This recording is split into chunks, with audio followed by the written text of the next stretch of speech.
تولید کے نام پر stock market, shares دلالوں کے منہ میں۔ ایک فیکٹری مالک کو تصور کریں جو اپنا کام بڑھانا چاہتا ہو، لیکن اس کے پاس اس کام کی خاطر مناسب سرمایہ موجود نہیں۔ ایک راستہ تو یہ ہے کہ دوسروں کے سرمایہ سے استفادہ کرے اور انہیں اپنے کام میں شریک کر لے۔ یہ وہ طریقہ ہے جس کے ذریعے شیئرز کی کمپنیاں کام کرتی ہیں۔ یہ کمپنیاں لوگوں کے مختصر سرمایہ کو جمع کر کے بڑے کاموں کی انجام دہی میں استعمال کرتی ہیں، اور ظاہر سی بات ہے کہ اس کو استعمال کرنے کے لیے وہ خود ہی مناسب کام کا انتخاب کرتے ہیں، اور اسٹاک مارکیٹ اسی کام کی جواب دہی کے لیے وجود میں آئی۔ ایسی مارکیٹ جہاں کمپنیاں اپنے شیئرز لاتی ہیں تاکہ لوگ اپنی مرضی کے شیئرز خریدیں، اور کمپنی مالکان اس حاصل شدہ سرمایہ کو اپنے کام میں لگاتے ہیں۔ کمپنیاں شیئرز ہولڈرز کے لیے منافع کا تعین کرتی ہیں، لیکن یہاں ایک مشکل پیدا ہو جاتی ہے کہ اگر ایک سرمایہ گزار چاہے کہ اپنا سرمایہ واپس لے لے تو اسے کیا کرنا ہوگا۔ کمپنیوں کی کوشش ہوتی ہے کہ جو سرمایہ حاصل کر لیا ہے وہ واپس نہ دینا پڑے، لیکن پھر بھی رائے حل تو دینا ہے، اور وہ یہ تھا کہ وہ افراد جو اپنا سرمایہ واپس لینا چاہتے ہیں اپنے شیئر دوسروں کو فروخت کر کے سرمایہ واپس لے سکتے ہیں، اور یوں اسٹاک مارکیٹ وجود میں آئی جو ابھی تک جاری ہے۔ یہ وہ انحراف تھا جس نے اسٹاک مارکیٹ کو اپنے اصلی کام یعنی کمپنیوں کے لیے سرمایہ کی فراہمی سے دور کر دیا۔ لیکن یہ کام انحراف کیوں ہے؟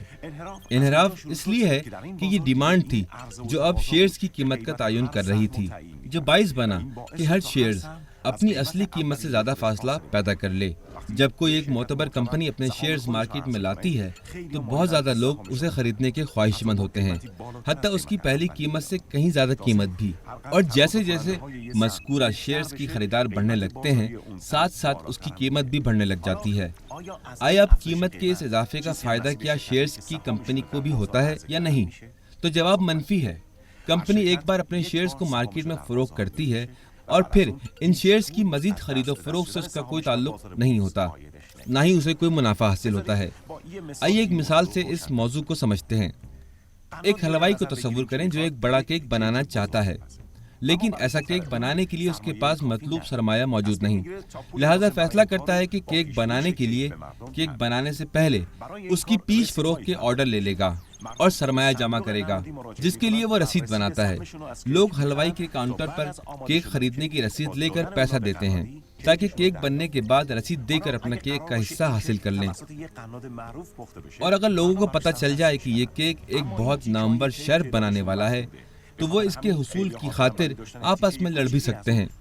اس کیک کی تعداد کیونکہ کم ہے لہٰذا لوگ زیادہ پیسہ دے کر بھی اسے حاصل کرنے کے خواہش مند ہیں، لہٰذا پھر وہ لوگ ایسے لوگوں کے پاس جاتے ہیں جو کیک کی رسید حاصل کر چکے ہوتے ہیں تاکہ زیادہ پیسہ دے کر وہ رسید اپنے لیے حاصل کر سکیں۔ اسی درمیان ایسے سود خور افراد بھی ہوتے ہیں جن کے لیے نہ کیک کی اہمیت ہے اور نہ حلوائی کی۔ وہ لوگ صرف رسید حاصل کر کے کیک کے بارے میں جھوٹی تعریفیں پھیلاتے ہیں اور رسید کی قیمت کو اوپر لے جاتے ہیں تاکہ زیادہ سے زیادہ منافع حاصل کر سکیں۔ یہاں ہے کہ دلالوں کے ہاتھوں کیک کی قیمت زمین سے آسمان تک چلی جاتی ہے۔ ان رسیدوں کے ایک سے دوسرے کے پاس جانے اور قیمت میں اضافے سے حلوائی کو کوئی فائدہ نہیں ہوا اور کیک کی پروڈکشن پر بھی کوئی اثر نہیں پڑا۔ اسٹاک مارکیٹ بھی دقیقاً یہی کام کر رہی ہے جو کیک کی رسیدوں کے ساتھ دلالوں نے کیا ہے۔ اب سمجھا جا سکتا ہے کہ اسٹاک مارکیٹ کا اتار چڑھاؤ کیوں ملک کے اقتصاد کے لیے بے فائدہ ہے اور کیوں ملکی اقتصاد کو سہارا نہیں دے سکتا۔